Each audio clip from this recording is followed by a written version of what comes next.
first violin friends, we're going to work on Les Toréadors, Bizet's piece, or one of his movements out of his Carmen Suite, or the opera. We're going to work on measures 76 through 79. So fingerings are first. Fingerings are pretty simple on this. You should work yourself out on a fourth finger A here, and it's going to be an up bow. And now just good old first position. Third position right here. So fingers are not so hard, just got to get yourself in the third. I would do it right there. It's very bright, so I like doing all of this with as many open strings as possible. You could conceivably do the whole thing like in third position starting here. But for me, I just keep it in first and keep it nice and bright. And the dynamics are loud, so that's the musicality of it. This is all on the string and very aggressive. So that's pretty simple explanation. The reason I wanted to focus on this little spot was to talk about the run more than in anything. All right, so I'm really going to start, I advertise this as measure 76, but to be honest, I'm really going to start 77. So I'm going to go 1. So right off the bat, that you don't hang on to the F way too long and therefore get started on this scale, on this run. The way I like to think of these as well is in hand frames and in chunks. So the CD, well, the C, you only got one finger on the G string, but then you got D, E, F, G, and A. D, E, F, G, and A, although I want to play an open A.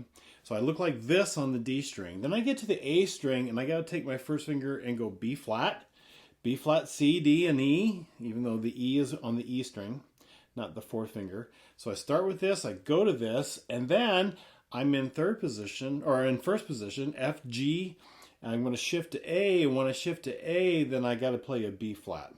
So I when you see these runs, I don't really think so much note by note, especially when it goes really fast. I think more in chunks. Ba-da-da-da-da-da-da-da-da-da-da-da-da, right? I just think in these big, broad chunks, and that your brain processes that so much easier than trying to think about every single individual note, right?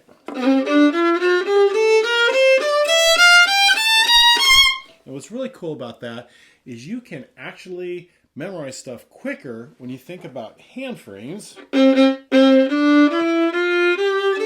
1, shift, low 2. You can actually memorize stuff much faster in these big picture ideas rather than trying to memorize every single little note. All right? So just encourage you in that. Okay, so learn where the spot is on the tape. Or on the video. Here we go, quarter at 90. Again, it's really going to be, well, I'll start right on the beat and get going. 1, 2, and here we go, and again, 2, and here we go, and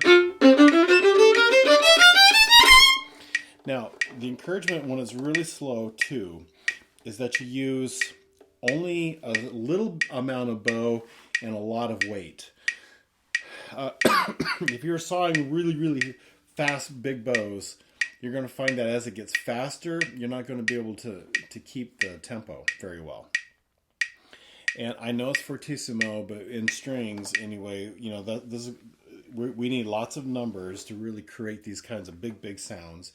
And it's better that you are accurate than you are just sawing like crazy and getting behind. All right? Daga, daga, daga, daga, daga, daga, daga, da. Real clean playing. Okay? So again, here's 90. 1, 2, and here we go. And when it's going slow, you're going to want to use a lot of bow, but don't. Less bow, more weight. Here we go. This is 92. Ready? Go.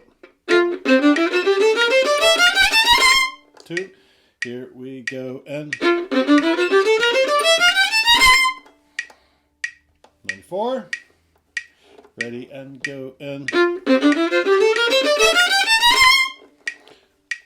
2, 2, and here we go, and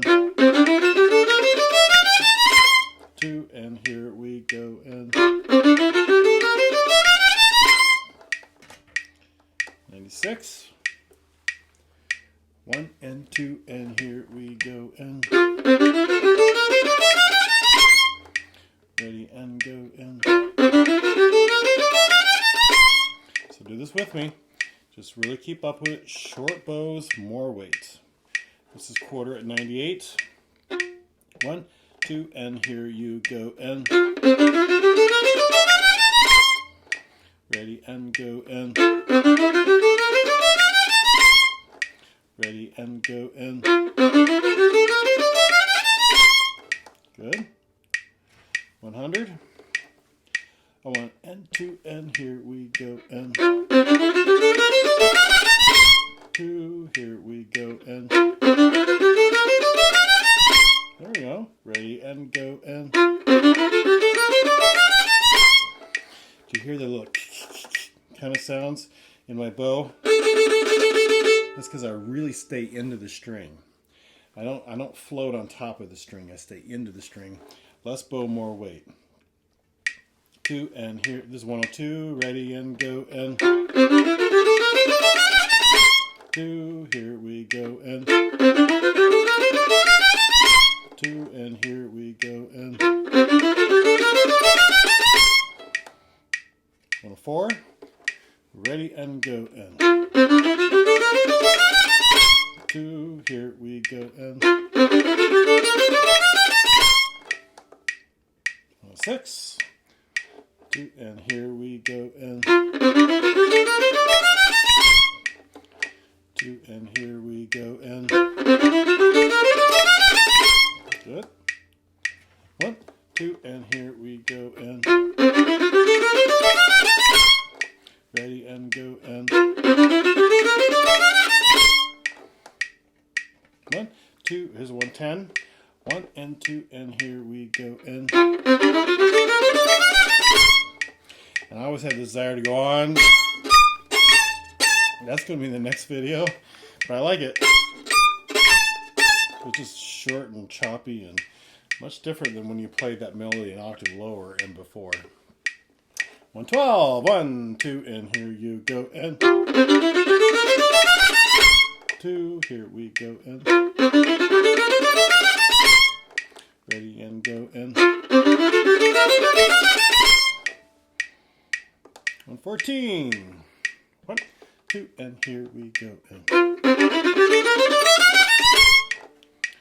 we're ready and go, and good. Here's tempo. 116, 1, 2, and here we go, and 2, here we go, and 2, here we go, and keep going with that, and that's not too bad, but just remember, if you're getting behind, your bow strokes are too long. They got to be shorter, more weight. That'll give you that fortissimo kind of sound, okay? I'll see you on the next video.